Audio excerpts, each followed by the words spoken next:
xolislik sari eshittirishi bo'lardi. Xolislik sari. Xayrulla Hamidov birodarimiz olib boradilar, akamiz, hurmat qilamiz, yaxshi insonlar. Yangi avlod ko'pchilik bu kishini tanimasligi, ya'ni aynan bu eshittirishni bilmasligi mumkin, xolislik sarini. Bu kishi hozir faoliyatlarini asosan sport sohasida olib boradilar. Bu shaxlotisi, hokazo shunga tegishli ko'rsatuvlar tayyorladilar. Bu xolislik sari ana shu 2010-yillarda hukumatning ba'zi doiralari tomonidan taqiqlangandan keyin butun xalq tomonidan eshitish to'xtatib qo'yilgan. Ma'lum insonlar eshitmagan bo'lsa, hozir ham YouTube'ga kirib to'liq topib bo'lmaydi. Ba'zi qismlarini kimlardir sahifasida ulashgan, shu qismlari saqlanib qolgan xolos.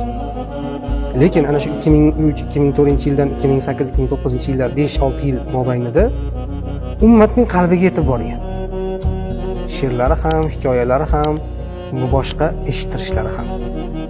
Juda ko'pchilik hidoyat topgan. Juda ko'pchilik yaxshilik olgan, haqqiga duo qilgan. Alloh xizmatlarini qabul qilsin.